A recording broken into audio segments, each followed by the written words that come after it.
তাহাজ্জুদের মুসলার মধ্যে কত এখনো বৃদ্ধরা, কত যুবকরা হাতটা তুলে চোখের পানি ফেল করে রব্বে করিমের কাছে চায়, ওই নবীকে একটাবার দেখতে চাই যে নবী তায়েফের ময়দানে আমাদের জন্য কষ্ট পেয়েছে।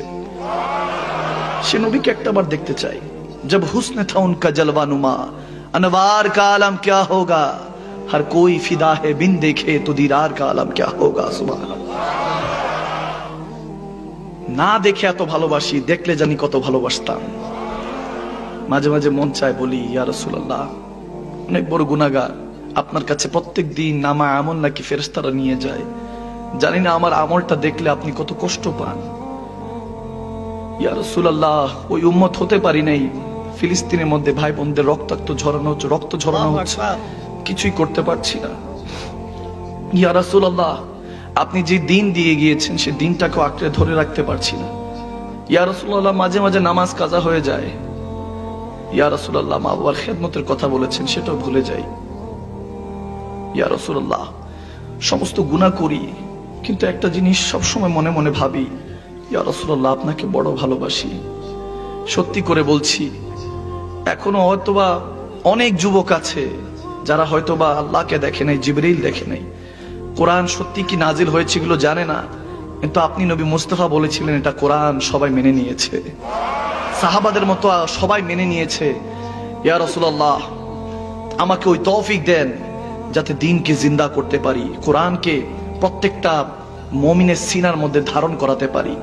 ইয়া রাসূলুল্লাহ, আমার আল্লাহ বলেছেন তোমার তওবা আমি কবুল করতেও পারি, নাও করতে পারি, কিন্তু আমার নবীর উসিলা যদি দাও আমি নিশ্চয়ই সেই তওবাটা কবুল করব। এজন্য সব সময় কাঁদি, ইয়া রাসূলুল্লাহ, আমি যদি হাত তুলি আল্লাহ কবুল করতেও পারে, নাও করতে পারে। আমার চোখের পানির দাম আল্লাহর দরবারে হতেও পারে, নাও হতে পারে।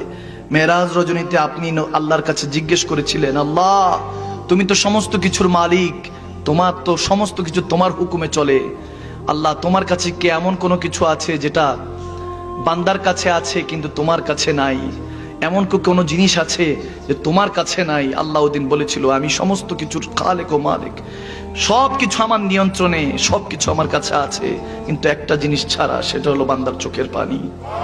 এই জন্য হয়তো বা রাব্বি হাবলি উম্মতি বলে আমার নবী এখনো কাঁদছেন মদিনাতুল মুনাওয়ারায়, যাতে আল্লাহর দরবারে চোখের পানিও কম না থাকে। সুবহানাল্লাহ।